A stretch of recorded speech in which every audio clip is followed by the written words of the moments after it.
जी अस्सलाम वालेकुम अज़ीज़ तलबा, Pakistan and the modern world की दूसरे पार्ट के साथ आपके सामने हाजिर हूँ। इससे पहले मैंने आपको पार्ट 1 में कुछ क्वेश्चंस पढ़ाए थे और वो तमाम ही जाहिर है कि आप लोग उसको याद कीजिएगा। अगर आप सारे क्वेश्चंस याद ना कर सकें तो फिर इस वीडियो के आखिर तक आप ये वीडियो देखिएगा, लाजमी इसको एंड तक देखें, क्योंकि एंड पे मैं आपको एक बहुत ही इम्पॉर्टेंट पहलू इस चैप्टर को बताने जा रहा हूँ कि कौन सा इसका ऐसा क्वेश्चन है जिसको आप बिल्कुल मिस नहीं कर सकते, जो हॉट फेवरेट होता है एग्जामिनर्स का। आज के जो पार्ट है वही हम Pakistan and the modern world को ही कंटिन्यू करेंगे। इसमें मैंने एक तरीकाकार लास्ट टाइम आपको बता दिया था कि ये तमाम क्वेश्चंस प्रॉपर क्वेश्चंस की सूरत में यहाँ पर हैं, ये कोई हिंट उंट नहीं आपको दे रहे कि जी मुख्तसर सी कुछ चीज़ लिखी है, प्रॉपर आंसर्स लिखे हुए हैं। आप इनको ऐसे ही यहाँ से तैयार करें और वहाँ पर जाकर लिखिएगा।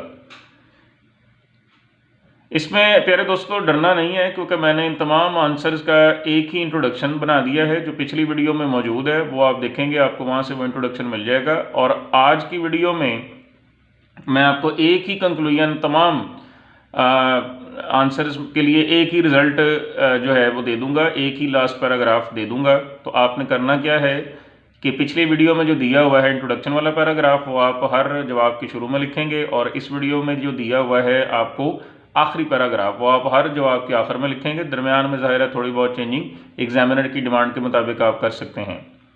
जिन्होंने दरमियान में जिनको चेंजिंग भूल जाए वो कम से कम फिर इंट्रोडक्टरी और एंडिंग पैराग्राफ लाजमी लिखें, ताकि कोई ना कोई नंबर तो उनको एग्जामिनर दे दे। और इंशाल्लाह ताला सिर्फ ये दो चीज़ें लिखने से ही आपको 4-5 नंबर इंशाल्लाह मिल सकते हैं। बाकी अल्लाह की ज़ात बेहतर जानती है। ले जनाब, आज का जो है पहला क्वेश्चन है, पार्ट नंबर 2 है, हम आज डिस्कस कर रहे how the creation of Pakistan insured world piece. Pakistan की तख्लीक ने दुनिया के अमन को कैसे यकीनी बनाया, उसकी कैसे ज़मानत दी। In his speech at Kansas University America, Liaquat Ali Khan explains to the Americans as to how the creation of Pakistan ensured the world peace. अपनी तकरीर में लियाकत अली खान अमरीकियों को बताते हैं कि पाकिस्तान के बनने ने दुनिया के अमन को कैसे मुस्तहकम बनाया है। He tells Americans that the demand for a separate homeland was quite justified and reasonable. वो बताते हैं अमरीकियों को कि पाकिस्तान का जो मुतालबा था वो बहुत ही माकूल था, बिल्कुल ठीक था। If Pakistan had not been established, अगर पाकिस्तान ना बनता, Asia would have been a perpetual danger zone in the world. तो दुनिया में जो एशिया था वो एक मुस्तकिल ख़तरे वाली जगह ही रहता, क्योंकि ज़ाहिर है आप जानते हैं वक्त हिंदू और मुसलमान दो कौमें थीं। अगर ये अलग-अलग ना होते, पाकिस्तान ना बनता, तो ये दोनों कौमें अपने इख्तलाफात की वजह से हमेशा आपस में लड़ती मरती ही रहती। He gives following arguments to prove his point. तो वो मंदरजा झैल जनाब आपको आर्गूमेंट्स देता है अपना पॉइंट साबित करने के लिए। There live 2 major groups of people in the united India, the Hindu and the Muslims. United India में दो ही ग्रुप्स रहते थे, हिंदू थे, मुसलमान थे। एंड अनलकीली और बदकिस्मती से there were gigantic differences between the two, इन दोनों के दरमियान में बहुत बड़े बड़े फ़र्क थे। Their differences often spark bloody riots in the region, और इनके इख्तलाफात की वजह से उस इलाके में अक्सर खूनी दंगा फसाद होते थे। So if Pakistan had not been establish the world peace would always be in danger. तो लिहाजा अगर पाकिस्तान ना बनता तो दुनिया का अमन हमेशा ख़तरे में ही रहता। मतलब बहुत आसान है समझना। दूसरा पॉइंट है, it was getting difficult for the British to handle the huge state of united India. अंग्रेज़ों के लिए बहुत मुश्किल हो रही थी कि यूनाइटेड इंडिया की, मुत्तहिदा हिंदुस्तान की इतनी बड़ी रियासत को कंट्रोल करें। So it was need of the hour to divide this huge bulky and controversial state into 2 small states. लिहाजा ये वक़्त की ज़रूरत थी कि इस बहुत बड़ी और मुतनाज़ रियासत को 2 छोटी छोटी रियासतों में तकसीम कर दिया जाए। मुतनाज़ ही है ना जी, हर वक़्त का तनाज़ा, हर वक़्त का झगड़ा, तो बेहतर है कि इनको 2 स्टेट्स में डिवाइड कर दिया जाता। Asia forms major part of the world, promoting peace in Asia would ease the world anxiety and ensure world peace as well. Asia जो थी वो ज़ाहिर है दुनिया का बहुत बड़ा, बर-ए-आज़म एशिया एक हिस्सा बनाता है, दुनिया का सबसे बड़ा हिस्सा बनाता है। तो अगर आप एशिया में अमन फैलाएंगे तो वो अमन पूरी दुनिया तक जाएगा। Through his forceful and logical reasoning, अपनी पुरजोर और मुदल्लिल गुफ्तगू से, रीजनिंग से Liaquat Ali Khan successfully proves that creation of Pakistan has ensured world piece.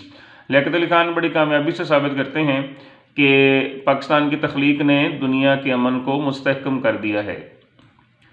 Meaning of freedom by Liaquat Ali Khan. अब अगला जनाब क्वेश्चन है कि लियाकत अली खान के आज़ादी के बारे में जो भी वो सोचते हैं, आज़ादी का मतलब जिस तरह वो लेते हैं वो क्या है, वो पढ़ना है और आप हैरान होंगे कि लियाकत अली खान ने आज़ादी का जो मतलब है वो बड़ा ही जनाब अनोखा निकाला है, बेहतरीन उन्होंने अपने व्यूज़ पेश किए हैं।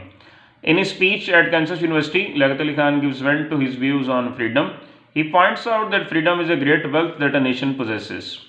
वो पॉइंट आउट करते हैं कि आज़ादी बहुत बड़ी नेमत है जो किसी भी कौम के पास होती है, but it is not gifted to any nation, लेकिन ये किसी भी कौम को तोहफे में नहीं मिलती। Nations must raise themselves to earn this sweet fruit. कौमों को इस मीठे फल को हासिल करने के लिए मेहनत करनी पड़ती है, अपने आप को उठाना पड़ता है। And the maintenance of liberty requires constant vigilance. और जनाब अगर आप आज़ादी को कायम रखना चाहते हैं तो आप मुस्तकिल चौकन्ने रहें, विजिलेंस चौकन्ना रहना, एक्टिव रहना। Nations will have to keep themselves always ready in order to sacrifice anything if they want to continue as a free nation. कौमों को चाहिए कि वो अपने आप को कुछ भी कुर्बान करने के लिए हमेशा तैयार रखें अगर उन्होंने एक आज़ाद कौम के तौर पर हमेशा रहना है। Liaquat Ali Khan's concept of freedom is so unique consisting in great scope. Liaquat Ali Khan का जो कंसेप्ट ऑफ फ्रीडम है वो बहुत ही यूनिक है, जो जिसकी बहुत ज़्यादा वुसअत है। According to Liaquat Ali Khan, according to him, freedom does not merely mean the change of rulers और getting rid of foreign domination. Freedom का सिर्फ ये मतलब नहीं है कि आपके आका जो हैं वो चेंज हो जाएं, आपके जो रूलर्स हैं वो चेंज हो जाएं, या बैरूनी गलबे से आपको निजात मिल जाए। You are free in true sense only if you are free from want, disease and ignorance. आप उस वक्त ही सही मानों में आज़ाद हैं अगर आप गुर्बत से, बीमारी से और जहालत से आज़ाद हैं। Moreover you should have a freedom to practise your believes and values. इसके अलावा आपको अपने अकायद और अपने इक़दार, अपने कल्चर पर अमल करने की आज़ादी भी होनी चाहिए। लेकिन जनाब अब नेक्स्ट क्वेश्चन जो है वो है difficulties faced by Pakistani people at the time of independence. आज़ादी के मौके पर जो पाकिस्तानियों ने मुश्किलात का सामना किया है वो हम अब डिस्कस करने जा रहे हैं। In he speech at Kansas University America, Liaquat Ali Khan explains to the Americans the nature and intensity of the problems faced by Pakistani people at the time of independence. इस तकरीर में लियाकत अली खान बताते हैं कि पाकिस्तानियों ने आज़ादी के मौके पर किस किस्म की और कितनी मुश्किलात का सामना किया था। The Muslims of the United India had to face great hardships when they migrated to the fruit of their hard labor, Pakistan। कहते हैं कि जब पाकिस्तानियों ने अपनी मेहनत से हासिल किए गए फल पाकिस्तान की तरफ हिजरत की तो उनको बहुत सारी मुश्किलात का सामना करना पड़ा। But it was not an easy migration at all. लेकिन ये बिल्कुल भी कोई आसान माइग्रेशन नहीं थी। They had to swim through a sea of blood and fire to reach their homeland. उन्हें अपने मुल्क में आने के लिए आग और खून के समंदर से गुजरना पड़ा। They had to sacrifice their lives of their dear ones. उन्हें अपने प्यारों की ज़िंदगियाँ कुर्बान करनी पड़ी। They had to see their women raped by brutal Hindus and Sikhs. उन्हें अपनी औरतों की हिंदुओं और सिखों के ज़रिए मतलब इज़्ज़त उनको खोनी पड़ी। हिंदुओं और सिखों ने बड़े ज़ालिमाना तरीक़ों से उनकी औरतों की बेइज्जती की है, उनकी इज़्ज़तें लूटी हैं, उनकी असमत दरी की है। शिद्दत जज्बात से प्रॉपर मैं ट्रांसलेशन नहीं कर पा रहा, लेकिन ये बहुत ही हर्ट करने वाले जुमले हैं कि पाकिस्तानियों को अपने सामने जो है वो देखना पड़ा कि कैसे उनकी औरतों की हिंदू और सिख ज़ालिमाना तरीके से इज़्ज़त लूट रहे हैं। They had to lose their hard earned assets. हाँ जी, ये भी ज़ाहिर है बहुत बड़ा नुकसान है कि पाकिस्तानियों को अपनी मेहनत से कमाए हुए असासों को भी खोना पड़ा। Even the new born babies were stabbed mercilessly. यहाँ तक कि नए पैदा होने वाले बच्चों को भी बड़ी बेदर्दाना तरीके से उनको खंजर मारे गए। अल्लाहु Akbar. A new chapter of miseries began when they reach there destination. अच्छा, जब वो अपनी मंजिल पे पहुंच गए, यानी जब पाकिस्तान में आ गए, तो उनके लिए मसाइल का एक नया सिलसिला शुरू हो गया, एक नया बाब खुल गया। They had to establish everything anew, उन्हें हर चीज़ नए सिरे से इस्टेब्लिश करनी पड़ी। They didn't have enough food, shelter and administrative machinery, industries, economic resources, military support etcetera.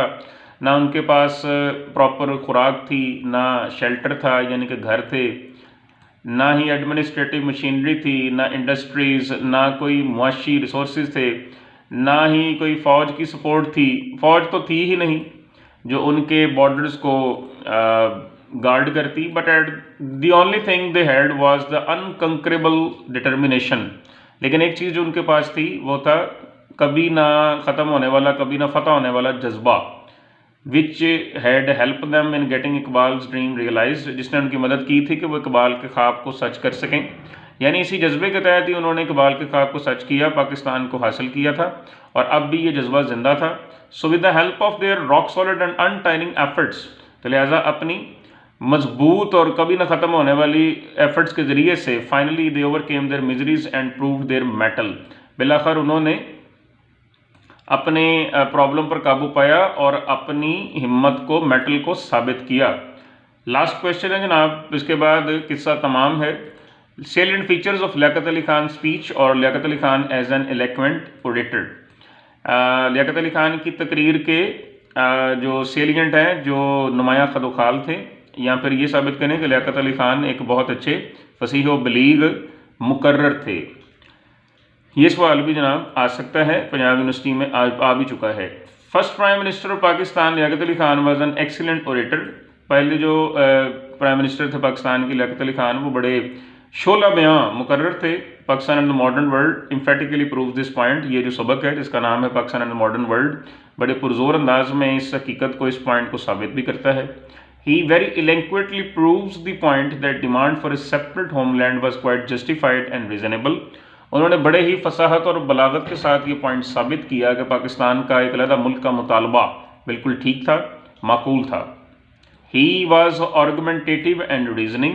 वो अपनी तकरीर में उन्होंने दलाइल भी पेश किए और रीज़न के साथ बात की, यानी अकल के साथ बात की है, कोई गलत बात नहीं की। He knew well to how to move his audience, वो बहुत अच्छे से जानते थे कि अपने ऑडियंस को कैसे मुतासर करते हैं। He put his case before the world in an impersonal manner, उन्होंने बिल्कुल ही एक गैर ज़ाती अंदाज में दुनिया के सामने अपना केस रखा है कि देख लें, हमने कोई गलत मुतालबा नहीं किया था। By comparing the early days of Pakistan with those of America, he asks the latter to come forward and help the new born countries. America के इब्तदाई दिनों की याद करवा के और पाकिस्तान और अमेरिका के दरमियान में कुछ सिमिलर पॉइंट्स बता के वो अमेरिका को कहता है कि आगे आएँ और नए ममालिक की मदद करें। His arguments are so impersonally and logically presented that we cannot help upholding them. उनके दलाइल इतने गैर ज़ाती और इतने मुदल्लिल अंदाज में पेश किए गए हैं कि हम उनको सराहे बगैर नहीं रह सकते।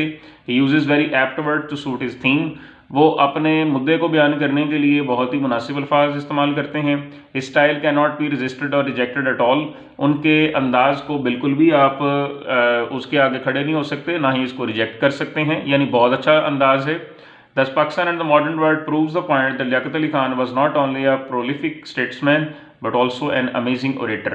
तो लिहाजा ये सबक साबित करता है कि लियाकत अली खान ना सिर्फ एक मजे हुए सियासतदान थे बल्कि एक बेहतरीन मुकर्रर भी थे, तकरीर भी बहुत अच्छी कर लेते थे। अब जनाब एंड है पार्ट 2 का, और ये मैं वो आपको अब एंडिंग पैराग्राफ बता रहा हूँ जो आपने तमाम क्वेश्चंस के, कोई भी क्वेश्चन आ जाएगा इस चैप्टर का तो आपने यही कंक्लूजन वहाँ पे लिखना है, ये सब पे अप्लाई हो जाएगा। Liaquat Ali Khan justifies to the world the creation of Pakistan. Liaquat Ali Khan दुनिया के सामने पाकिस्तान के मुतालबे को, पाकिस्तान की तख्लीक को सही साबित करते हैं। He logically explains the unending differences between the Muslims and the Hindus. वो बिल्कुल मुदल्लिल अंदाज में ना ख़त्म होने वाले इख्तलाफात बताते हैं मुसलमानों और हिंदुओं के दरमियान। He asserts the fact quite forcefully that formation Pakistan has in fact ensured the world peace, और उन्होंने इस हकीकत को भी बड़े ज़ोरदार तरीके से साबित किया है कि पाकिस्तान के बनने ने दुनिया के अमन को मुस्तहकम किया है, पाकिस्तान की तख्लीक ने दुनिया के अमन को मुस्तहकम किया है। He urges the world to broaden its views on the concept of freedom, और वो दुनिया को उकसाते हैं, दुनिया को कायल करते हैं कि वो आज़ादी के बारे में अपने व्यूज़ को ब्रॉड करें, उनको फैलाएं, वुसअत दें। After drawing some similarities between Pakistan and America, he asked the latter to come forward and support the new born democracies like Pakistan. Pakistan और अमेरिका में कुछ सिमिलर पॉइंट्स बताने के बाद वो अमेरिका को कहते हैं कि, और वेस्टर्न वर्ल्ड को, कि वो आगे आए और नई जो अभी जो मुल्क जो नई जमहूरियतें जैसे कि पाकिस्तान है पैदा हुआ है उसकी हेल्प करें। ये जनाब आपका एंड ऑफ द चैप्टर हो गया, दूसरा पार्ट भी ख़त्म। अब आप पहले पार्ट और दूसरे पार्ट को मिलाइए और बेहतरीन आंसर्स को जनाब आप तैयार कीजिए। और ये है जनाब इंट्रोडक्शन। याद रहे मैंने आपको कहा था कि मैं आपको आखिर में बताऊंगा कि कौन सा सवाल है जो इसका बहुत ही हॉट फेवरेट है। तो जनाब इसका जो पहला सवाल ही है circumstances leading to the creation of Pakistan, मैं आपको दिखा देता हूँ। ये है जनाब, यहाँ से स्टार्ट हो रहा है ये circumstances leading to the creation of Pakistan ये। लेकिन इससे पहले आपने ज़ाहिर इंट्रोडक्टरी पैराग्राफ लिखना है और ये सारा लिख के उसके बाद एंड पे आपने कंक्लूजन वाला पैराग्राफ लिखना है, तब हम इसको एंड समझेंगे। ये हो गया जनाब आपके दूसरे पार्ट का, पाकिस्तान एंड मॉडर्न वर्ल्ड के दूसरे पार्ट का एंड। इंशाल्लाह नेक्स्ट वीडियो के साथ जल्दी आपकी खिदमत में हाजिर होऊंगा। तब तक के लिए अल्लाह हाफिज़।